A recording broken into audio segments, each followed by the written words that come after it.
Now here's your host, Jason Voorhees and Aaron Savage. Ooh, yeah!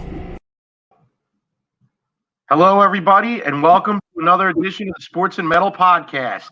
We are your co-hosts. This is Aaron Savage, which with me, as always, my partner in crime, Mr. Jason Voorhees. What's going on, Jay? Yeah, man. What's up? Not much. How are you? Doing great. Good. Obviously, we have a very special guest this week. This guest joined us once before last summer, so it's been almost a year. At the time, he had just put a book out. I can't remember which one it was. Louder Than Hell, I believe it was at that time. But anyway, please welcome. He's got a brand new podcast out. It's called BackStaged, The Devil in Metal. Please welcome to the show, author, journalist, and all-around rock connoisseur, metal connoisseur, Mr. John Weiderhorn. Are you there, John? I'm right here. Hey, John, how are you? Doing okay. How about you guys? Good. We're so glad to have you on the show, man. Happy to do it. Awesome. So, in case you're wondering, we don't have a video feed of John tonight. John was kind enough to join us. He's visiting his father in the hospital. But John was kind enough to take the time out of his schedule to join us on the Sports and Metal Podcast and, to talk about his podcast a little bit. John, why don't you tell us about it? Sure. It's a 12-week podcast, and it's called BackStaged, The Devil in Metal. And it's really kind of a spin-off of my last book, which was Raising Hell, Backstage Tales from the Lives of Metal Legends. That's right. And the company that did the book, Diversion Books, started a podcast division, Diversion Podcasts, and they hooked up a deal with iHeart, who was looking to do podcasts that were loosely based or had content surrounding the books that Diversion was releasing. So they proposed doing a metal one, and iHeart was into it. They originally thought that we were going to be hitting them directly with the same types of themes from the book, which is basically a chapter named after lots of different metal songs, each describing an outrageous metal behavior. We had there was wow, that book came out over a year ago. I'm trying to think of the puking one. We had a whole chapter with puke stories, which were pretty outrageous. And then, of course, Bonded by Blood is about stories of bloodletting and violence. And then, we had a Laugh I Nearly Bought one, which was all about, comedic things that have happened, near-death experiences that are not, they're tragic, but that are, somewhat humorous in retrospect. Highway to Hell was another, which was about crazy road experiences that bands have gone through. So, the book company sent that idea to iHeart, and they came back and said, we want to do a metal podcast, and we like the idea of this, but we want it to be a little bit more directed and more narrative, and a little more structured. So basically, I worked with them to put together ideas for 12 episodes, and they're kind of loosely based on the devil's input or influence in metal in a tongue-in-cheek way. The first two episodes are very directly about when Satanism entered metal with Coven and Black Sabbath, more specifically, and what bands embraced the occult in the wake of that, which took it seriously and which was a gimmick and just something to present for shock value on stage. And then I also delved into the idea of people who have engaged in gratuitously violent and awful behavior who happen to be big metal fans. That was something that was addressed prominently in Geraldo Rivera's special 30 years ago, which drove parents crazy and actually got Iron Maiden on the hot seat for a while for doing their album The Number of the Beast, because everything was Satan. We were in the satanic panic, and it was an era where anything bad that was going on with your kids was the fault of the devil. So I addressed all of that and took it all the way through the death metal scene, where you had actual Satanists, Slim Deicide and Morbid Angel doing rituals, and then finally wrapping up the second episode with the guys in the black metal scene who kind of wore it on their sleeves and actually engaged in church burnings and some in acts of violence and murder. So it really explores all aspects of Satanism in metal in an entertaining way, not in a everyone should go out and pledge their allegiance to the beast because that's what metal is all about. It's very much the opposite.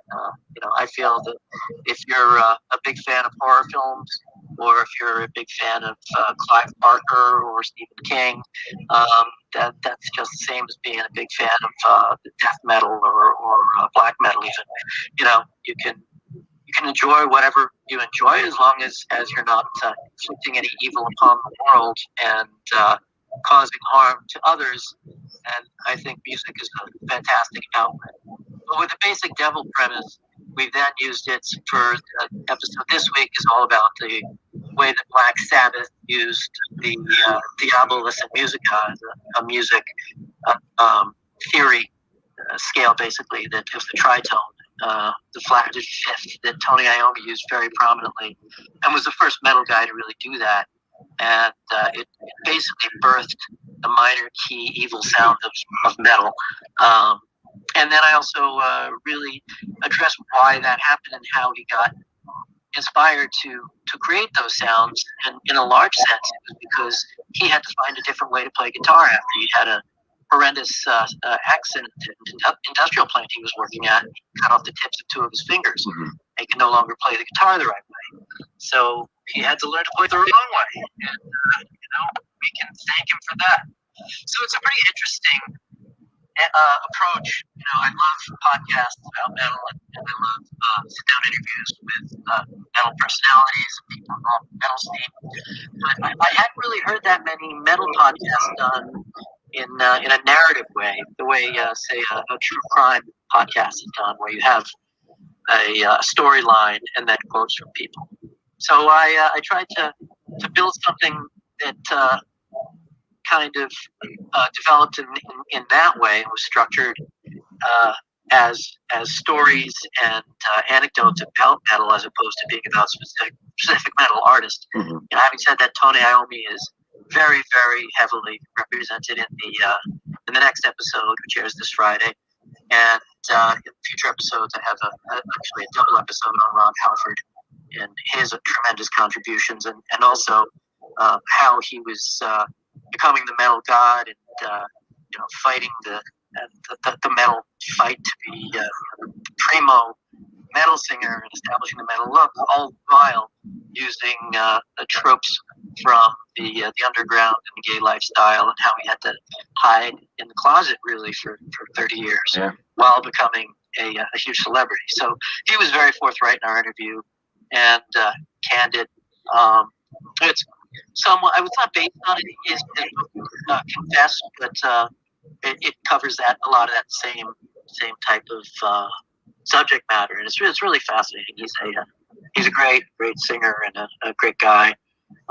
So we've just approached metal from a lot of different directions. There is the episode on the indulgences, be it alcohol or drugs. There's some wild hero stories, both harrowing and hilarious. And just really tried to create a show that metal fans would love, and that people who also just wanted a good story about something that had dramatic human interest could get into as well. So if you kind of know a little bit about metal but aren't a diehard, even if you just know who Twisted Sister are, you can still take the show. Absolutely, I love it. And before I get into anything else about the podcast, I wanted to apologize, John. When we came in, I was having a brain fart. Obviously, it was Raising Hell, Backstage Tales from the Lives of Metal Legends that came out last year, January 2020, as you've said. Backstage, The Devil and Metal. This podcast is kind of a continuation of that. That being said, I did mention Louder Than Hell. That was John's prior book, an excellent read, by the way, Oral History of Heavy Metal. If you haven't picked that up, definitely do. John's also written the definitive autobiography of Scott Ian. He wrote Al Jorgensen's Ministry's autobiography. Some great books. So I want to apologize. I had that brain fart coming in. Oh, no problem. It's like, I don't know. I froze. But that being said, I mean, this podcast is amazing, John. I mean, me and Jay were talking about it today. I mean, Jay, you can relate. I mean, your mom threw all the CDs out. There's a great story about the guitar player from Fear Factory, I believe it was. Parents threw all his albums out. I mean, I got to tell you, John, that story, when I heard that, it kind of brought me right back to my childhood because I'll never forget. My mom threw out a whole entire CD collection. And, well, actually, it was tapes. It wasn't CDs. It was before CDs. Well, yeah, this is back when we had records and tapes, obviously. Yeah. Yeah, I can totally relate to that story. And it was just like from that point on, I was like, and I mean, I got to be honest with you, man. Everything you touch turns to gold. Like your writing is phenomenal. And now, you know, this is your first stab at podcasting. And I mean, I've only heard the 2 episodes. Obviously, that's the only 2 out. But I mean, I was blown away. So, I mean, I liked how you did it and then kind of a narrative way and you know, like, you know, because it tells a story. And I really enjoyed that. Yeah, I agree. And I love the anecdotal stories from the artists that you've interviewed. But also, you had one about yourself in there. John, why don't you tell us in high school how you were in the library and you were talking about in the podcast how, you know, people have these stereotypes about metalheads that, you know, we're all Satan worshipers and we all do these terrible things, and how you actually got a kick out of frightening people a little bit based on those stereotypes. Yeah. Yeah. Well, you know, I was kind of an obnoxious teenager, and I was into dark and sinister metal, but none of the religious side of it really impacted me. I've always been pretty much an agnostic, so I never really thought that listening to Venom records was going to send me to hell. Although I love Welcome to Hell and black metal and At War with Satan, all their stuff. Slayer was a game changer for me when I discovered their first 2 records. But yeah, in high school, I got my copy of the Satanic Bible, like every other, you know, metal fan who discovered who Anton Szandor LaVey was, either from seeing Rosemary's Baby or just kind of reading interviews with their favorite bands and fanzines. So at one point, I think it was a better seller than the Bible. That's what the Satanic Church claims. I don't know if they were. It was just you know, blowing smoke for publicity. But I had my copy, and a friend of mine named Doug Ferguson, who was also way into metal and into being obnoxious. Yeah, band together. Man, was it? Trying to think. Now I'm having the brain fart. Something Slaughter. I'll think of it in a minute. Sanguinary Slaughter was our band, and we never went anywhere. We just played in basements for ourselves, made crazy noise, wrote songs like "Go to Hell in a Boat" and "Virgin of Sacrifice" and "Power Tools." Real crazy, stupid stuff. But the 2 of us sat in the library one day, and I had my copy of the Satanic Bible, and there were all these preppy kids all around us. And we just thought it'd be really funny if we just sat there with the book while people walked around. You know, sometimes you glance at the cover of what someone's reading, and occasionally we see someone looking, and they go, "Oh, what's that? That's fucked up." And we started the incantations that were in the book as well, in the best efforts at Latin that we could, you know, kind of unearth from the underground. So we're sitting here going, "In nomine Satanis Domini Camino," you know, and eventually we were asked to cease our disruptive activities. But we had fun doing it and being idiotic. And of course, I was upstaged by the great Gary Holt of Exodus and Slayer, who they used to cut themselves at parties on just little nicks, not like, you know, cut or dangerous stuff or stuff that you should see a psychiatrist if that's the mind frame that you're in to cope with your pain. But they would make little cuts on their foreheads and then rub the blood all over their faces as they would go to these keg parties, just to get rid of all the preppies and the frat boys that they didn't want there. And they just have a good time. Yeah, that was another great story in the podcast. You know, you bring me to something that I think of all the time now. Like when we were growing up, like you said, there were cliques and there were groups. You had your metalheads, your goths, your preppies, your jocks, this and that. it's like kids today, it just doesn't exist anymore. Like these great stories that we get to talk about, I don't think kids today will ever have such stories. Like, what do you think about that, John? What are your thoughts? Yeah, I think that's a good point. And I'm not sure if that's a good thing or a bad thing. I have 2 kids who've gone through the school system, and one is in college now, one is about to enter. And they've had their friends, and my daughter hung out with like the techie kids who've been in plays and musicals, and my son was with the baseball team and did stats management. So they had their groups, but I don't see it happening in the music world in the same way that it used to. There were the stoners and the deadheads, and the metal kids, punk rockers, the new wave kids, and you were really dedicated to your group too. And if you happen to be, say, a hardcore kid, you could expect to get harassed by the jocks, or if you were a long hair. You got long hair. What's your problem? What are you, some sissy girl or big pussy? And you might end up getting in a fight.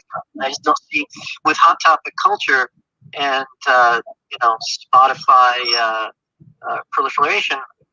I just don't see those classifications anymore, or the obsession in a particular niche in order to make it so much your own that you would fight for what you kind of believe in, like Manowar or something. Yeah, you really sum it up, and you're great with words, John. I think about it all the time. Like, I couldn't imagine my childhood without having had that. That was like an identity that you kind of developed as you grew up. The way you identified with certain bands and certain artists and certain genres. Like you had the hip hop kids and the metalheads, and like you said, and it just seemed like everybody's group was kind of almost based off of the music they were listening to.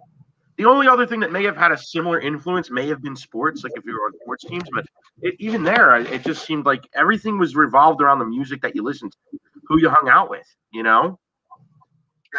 But I think some of that also had to do with the rebellion factor of the music you were into. Sure. Because when we were kids, our parents didn't listen to metal. They didn't understand it, and maybe thought it was dangerous that we were even delving into those the dark waters or hanging out with the wrong crowds. Yeah. And now, if you're a teenager, your parents probably grew up with Judas Priest and Black Sabbath. This is true too. Yeah. And having said that, the reason my son never liked metal is probably because it's been the majority of my lifestyle and career, because I certainly exposed him to anything he wanted, to listen to on a music level, from ABBA to AC/DC to Frank Zappa or Zebra or The Who, Slayer. But he chose electronic dance music and hip hop. Yeah. Like, all right, if you like that stuff that sounds like Nintendo from the 80s, and that's music, that's cool. I guess I'm not supposed to like what you listen to. Yeah, that's the age-old adage. You don't like what others like, I guess. Right. But so there's a lot of that. But there are kids who still are, I think, really finding their niche in music. It's kind of like easy to say, oh, back when we were young, it was so different, because people do gravitate to certain podcasts or certain groups. I think the digital world has created Facebook groups and Instagram groups that have attracted people who are into whatever they're into. Yeah. The last thing you want to do is become the get off my lawn guy. I passed that years ago. I think we all have. Yeah. Yeah, it's funny. I mean, I can totally relate to your story in the library. To an extent. I have some memories, like, it's not even death metal or anything. I remember going to Motley Crue at the Meadowlands in '89 on the Dr. Feelgood tour, and I remember wearing that shirt to school like probably every other day for the next 3 months. I had the pentagrams on the back, and I remember I was playing on the freshman baseball team, and every day my coach, Mr. Parker, would make me run endless laps because I wouldn't cut my hair. and he kept saying, "What is that? You worship Satan?" So I just that was just Motley Crue. They were shouting at the devil. They weren't shouting with the devil. Thank I you. think that's like what's so good about this podcast, because I think it kind of you're bringing light to the fact that for so long, and I mean even today, in certain arenas, people frown upon metalheads, and it's like there's still this stigma that oh my God, they're a metalhead. They must worship Satan. Yeah, I mean, let's face it. Obviously, you got into it on the podcast about a few of the bands that actually do, worship Satan. But, they're few and far between. Obviously. Yeah, even some of them, they're not these knuckle-dragging idiots. Like, exactly. What Eric Danielson and Watain is doing is pretty insane and intense. I think their worship, is limited to the onstage altars they create and the pig's blood they throw in the crowd. But the first time I saw Watain, I had to leave because it's stank. It just smelled like a slaughterhouse. I thought, well, I'm not metal enough for this. And then I saw him the second time. I was a little further back in the crowd, and I survived it, dug it. But I think. It's true, but one thing I really wanted to get across with the podcast was that, and Gary Holtz again from Exodus said it so intelligently. He said, people think we're all idiots, and people have this impression that metal all sounds the same. These guys are all just lunkhead morons.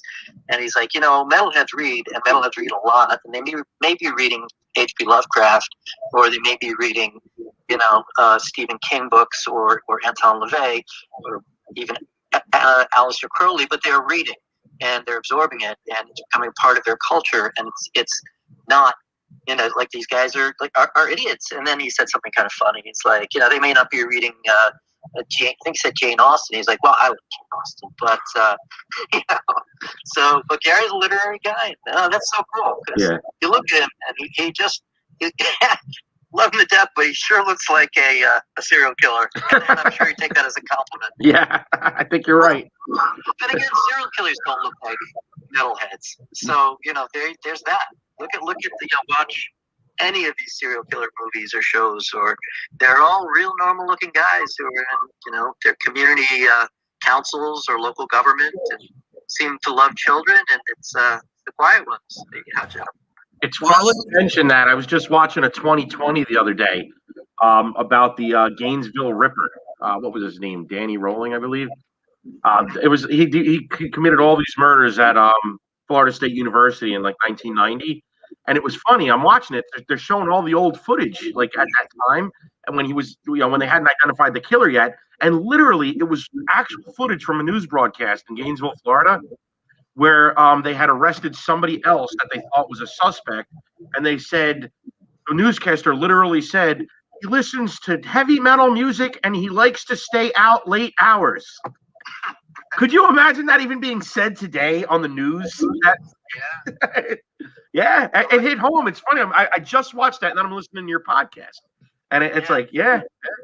What were you going to say, Jay? I'm sorry. Well, no, that's fine. I also thought, speaking of somebody that kind of plays the part, like you had a good story about King Diamond from Merciful Fate, and how he kind of had that priest that was attacking his character, and how the priest called him onto the TV show, so he went on the TV show live. And why don't you talk about that story a little bit more? Oh, sure. That was a proud moment for the king. There had been a priest in Denmark who had been after extreme metal and extreme culture, and everything was blamed on Satan because the people here who have the shows like what is it, 400? Oh boy, I'm blanking. Yeah, Jerry Falwell type characters, I guess. This guy had a show in Denmark, and he was a preacher and evangelist, basically. And so everything was any evil was the fault of the devil. And he got once Merciful Fate developed a presence there, they fell into his sightlines, and clearly Merciful Fate is singing songs about Satan, and it's pretty graphic stuff, and they are using satanic imagery. And King Diamond at the time was a self-confessed Satanist. He still says that he ascribes to satanic philosophy, but doesn't believe in the devil or God. But this guy who was a televangelist wanted to take him apart, so he went on the show with him. And he said, well, you have this EP called Nuns Have No Fun, and it's just absolutely vulgar. You have a nun on a cross being burned by a bunch of Satan worshipers. And, what good is that to reflect on culture and how are kids going to get any positive messages out of that? It's just blasphemy. And the king said, yes, well, it's a picture, and it is. Well, before we get into that, let me compliment you on your dress. You're wearing a tie. That's very nice. And he said that the evangelist was taken aback. He said, "Oh, well, thank you very much." And the king's like, "Yes, I must compliment you on the way you dress for the show. You certainly took care in the way you dressed." And the guy said, "Well, yes, but." The king goes, wait a minute. Isn't that pride? Isn't that one of your sins? Shouldn't you have just come on the show as a person who dresses normally in life, maybe the way you do your sermons or the way you dress when you go to the grocery store? Why do you come on in this fancy suit and tie? Well, never mind that. Let's not talk about that because that's another issue. But we can talk about some of these things that are terrible, like my record sleeve, which has a picture. It's just a cardboard sleeve with a drawing on it. And then there's things like the Inquisition. How many people died in the Inquisitions that Christians killed for real? And he said the guy just had no comeback whatsoever, and pretty much never approached King Diamond again, or spoke of his blasphemous art.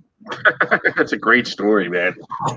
Anyway, listen, John, I know that you didn't have a lot of time with us, so I don't want to cut it short, but I did want to get into baseball for a minute. I know you're a big Yankee fan, and how about Corey Kluber last night? My goodness, yeah. Got that first no-hitter in a long time. Was it, I think since 1999, right? Yes, I believe David Cohn's perfect game. That was the last Yankee no-hitter. In the World Series? Was the series? Was it the playoffs? That was a regular season. Actually, the only perfect game in the World Series, or even possibly no-hitter, I'd have to double-check, was Don Larson. Don Larson, yes. I love baseball. I'm not quite as schooled in it as I am in metal and music, but I am a Yankee fan, and I've been paying close attention. It's great to be back in the ballpark. I actually went to one of the games this year, and being there, as opposed to just watching on TV, it really feels like a return to normalcy. It's I don't think it's that far before people are, going to be crowding the rock concerts. And as the CDC says, if you've had both vaccinations, as long as you're not falling all over people, you don't even need a mask indoors. So yeah, we're getting there. We're getting there. Now we're talking politics, but I'll stay away from that. I'm smart enough to know.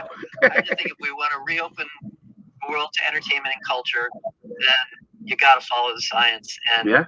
I mean, there are great tours coming up, but it's going to be really exciting to. Metallica are doing 3 or 4 days in a row with everyone on the sun on their bill. That's pretty amazing. Yeah, that's impressive. That's amazing. Yeah, I mean, there's so much we've been missing out on. I don't know why it just came to me. Did you happen to see the Mr. Bungle cover of Van Halen? Yeah, loved it. I love all those guys. And of course, I have a soft spot for Scotty, who I was a giant fan of from the time I discovered Anthrax and SOD, sorry. MOD was just Billy Milano without Scott and Charlie. But then got to work on his book with him. And just great guy, wonderful family, super band. And I can't wait to hear the next record, and always wish him the best with all his side projects and stuff. And Bungle is such a great band and a great pairing for him to be involved with. Yeah, I didn't realize until today that he was actually jamming with Mr. Bungle. I think he's done 4 or 5 shows at this point. It passed me by. I didn't even realize. Yeah. Well, he's a spot-on rhythm guitarist. Oh, he's unbelievable, and the Van Halen cover is unbelievable. It's unbelievable. I swear. I was going to say, I swear to God, can I do that on a podcast about the devil? We've got some great quotes from members of Van Halen talking about the early days of groupiedom in metal, kind of upcoming show, which is a pretty cool episode. It's all consensual in the way that they approach it, as with everybody who we talk to for the show. And I know that territory has become fairly controversial because of the people who were taken advantage of back in the day. I mean, I bet, if you go back far enough, I think every band member in some very prominent bands would be in jail now if the Me Too movement had existed back then. That goes without saying. Probably should have been. Yeah, that goes without saying. In no way am I saying that anybody should be, sexually mistreated in any sense or intimidated.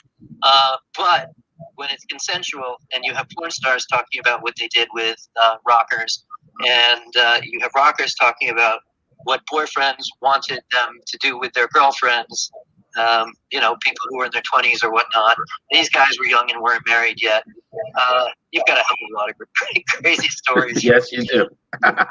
Yeah. So that's a lot of that's in Louder Than Hell too. I was fortunately in Louder Than Hell because it was before the stigma of the Me Too movement, and it was okay to talk about consensual, outrageous sex escapades. But now most people avoid it like the plague, except God bless him, Dave Woodruff from Monster Magnet, and he is one of the funniest dudes in the world. And he made the book has Raising Hell. He told some great stories for it, and in the podcast he told some great stories in our Girls episode.